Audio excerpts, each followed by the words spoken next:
السلام عليكم. بسم الله والصلاة والسلام على رسول الله. اليوم أنا وأمي. أهلا بك أمي. بيك وحده والبيت ليلى.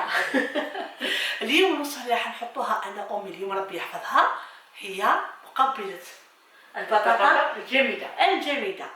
ما تستغربوش الفكرة، راح تكون فكرة رائعة وبنينة وخفيفة. ثم نقلب يعني بعضها أمي. أول حاجة عندنا البطاطا.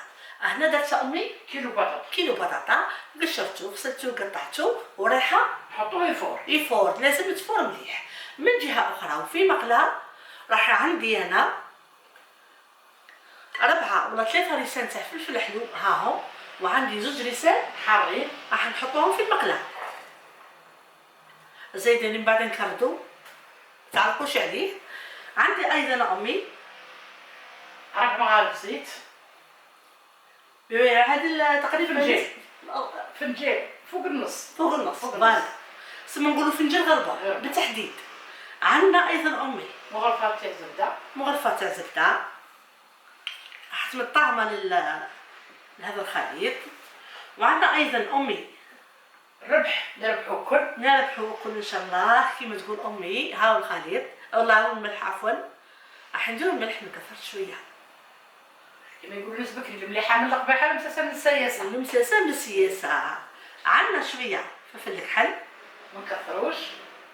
امي فلفل الكحل هو اللي دائما نعدلو لك مليح هو اللي وعندنا شويه تقريبا 4 ملعقه كبيره سوميه بس.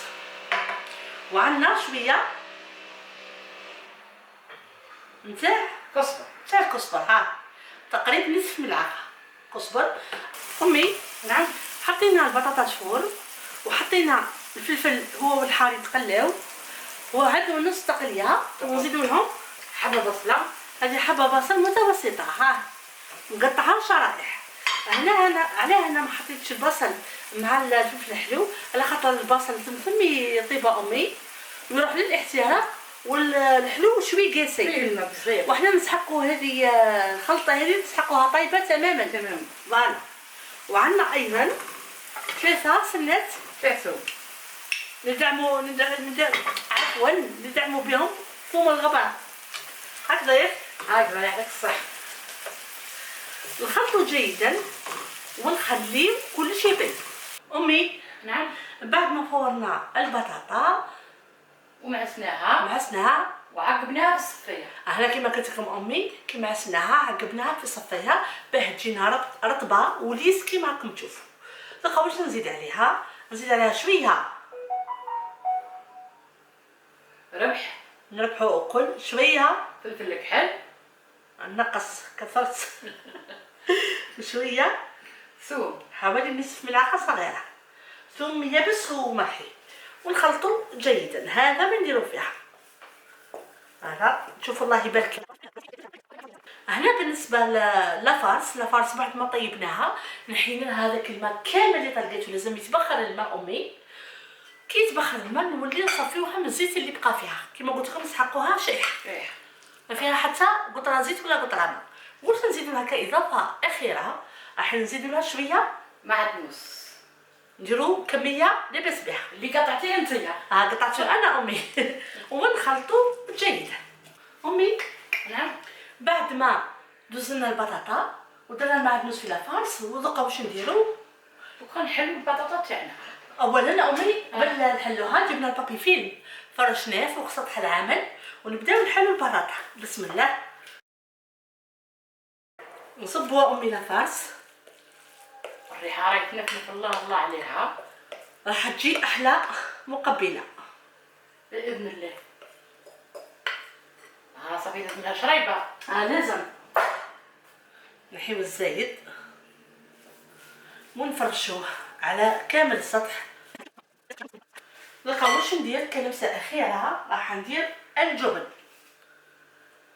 راح ايضا يمد طعم رائع والبنه ثاني. بنه مضمونه بما انه هذه المقبله درناها سامبل في السامبل امي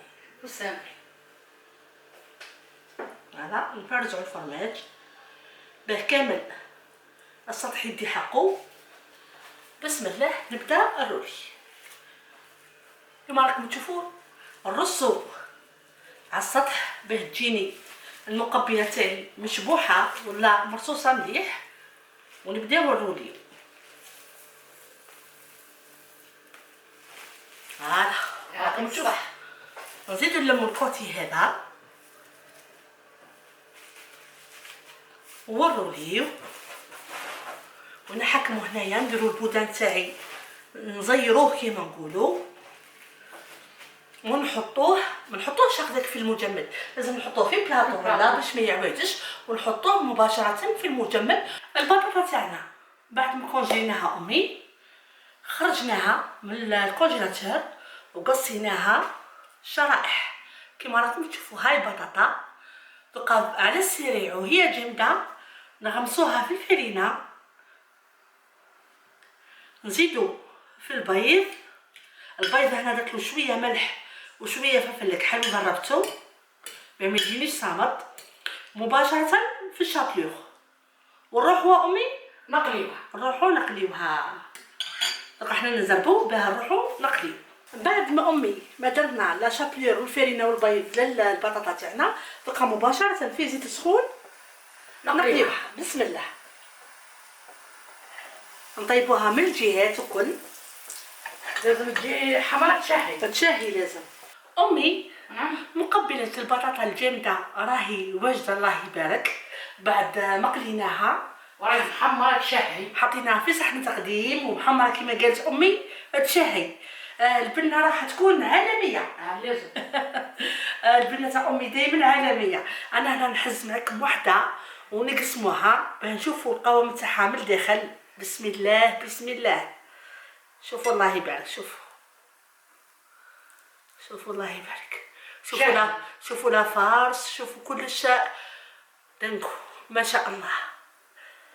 البنة شافوها، لا فارس شافوها والبنة اللي ذوقوها. ان شاء الله يا ربي يديروها ويذوقوها ويستمتعوا بها وتعجبهم ويردوا لنا في تعليقات باذن الله. الى هنا نقول لكم لا عجبتكم هذه الوصفه اللي مديناها من القلب والى قلوبكم. ما تنساوش تشتركوا معنا على قناه وصفات انزكي وعلى صفحه الفيسبوك وصفات انزكي، وما تنساوش تفعلوا الجرس بيوصلكم كل جديد. والى اللقاء.